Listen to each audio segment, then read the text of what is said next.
સીતારામ બધાને, હું દક્ષાબેન ડી સોલંકી સુરતથી. આજે બનાવશું આપણે મકાઈની ભેળ. તો આ મકાઈ બાફીને લીધી છે 250 ગ્રામ. આ રીતની બાફી નાખવાની અને દાણા લઈ લેવાના. આ ગરમ મસાલો, આ હંચળ, આ સીઝ, આ મરચું, આ લીલી ચટણી અને ધાણા જીરું, ટમેટું એક ચીણી ઝીણું લીધું છે. આ રીતનું આ કાકડી ચીણી લીધી છે. આ કાંદો, આ દાડમના દાણા, આ શેઝવાન ચટણી લાલ, અને આ સેવ, લીંબુ અડધું ફાડો અને ધાણા.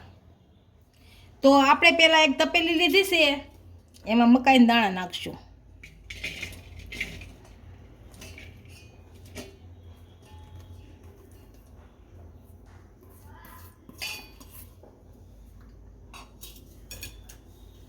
આ કાકડી નાખશું.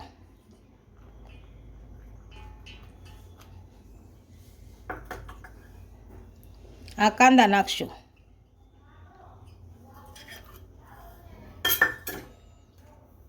આ ટમેટો,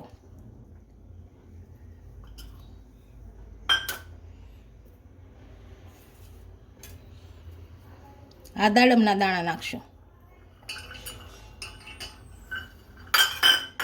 થોડાક આપણે રાખશું નાખવા અને થોડાક આમાં નાખશું. થોડીક સેવ નાખશું, પછી બીજી નાખશું ઉપરથી. આ ધાણા જીરું નાખશું.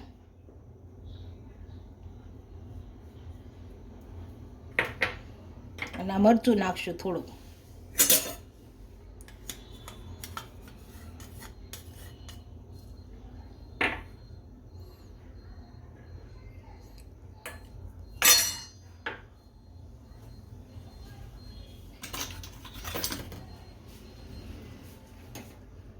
આ લીલી ચટણી નાખશું થોડી.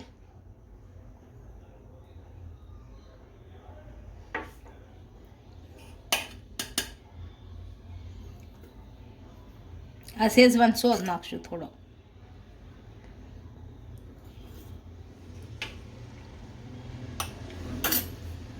ગરમ મસાલો નાખશું. અને હંચળ પાવડર આ બે નાખી દઈશું આમાં. કેમ કે બહુ આપણે ખાડું તો નથી કરવાનું, કેમ કે મકાઈ બાફી, મકાઈમાં મીઠું હતું, સેવમાં મીઠું હોય અને આ શેઝવાન હોય એમાંય મીઠું હોય. આ ભેળવી નાખશો. હવે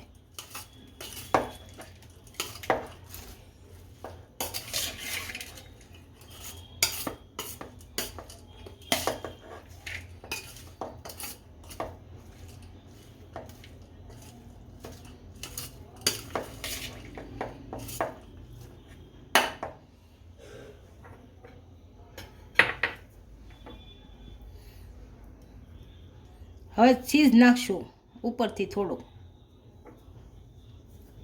અને સેવ નાખશું અને થોડાક ધાણા નાખશું અને સારી રીતે લઈ નાખશું.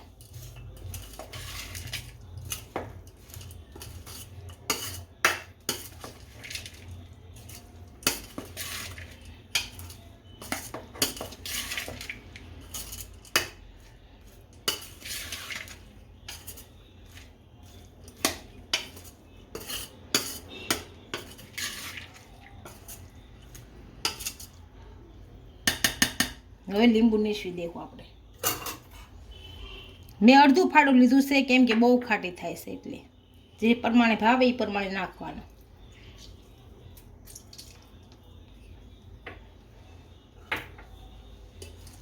અને હલાવી નાખશું.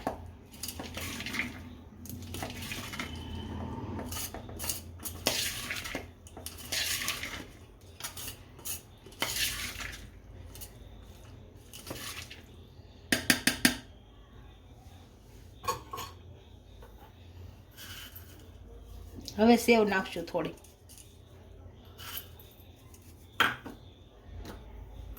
થોડાક દાણા નાખશું.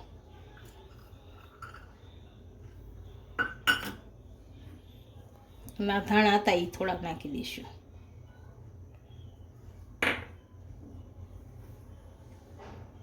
આ સીઝ નાખી દઈશું. આપણે લીલી મકાઈની ભેળ તૈયાર થઈ ગઈ છે. એક ડીશમાં સર્વ કરી લેશું.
વિડીયો કેવો લાગ્યો? જો વિડીયો ગમ્યો હોય તો લાઈક, શેર અને સબસ્ક્રાઇબ કરી દેજો. મળીએ નવા વિડીયો સાથે.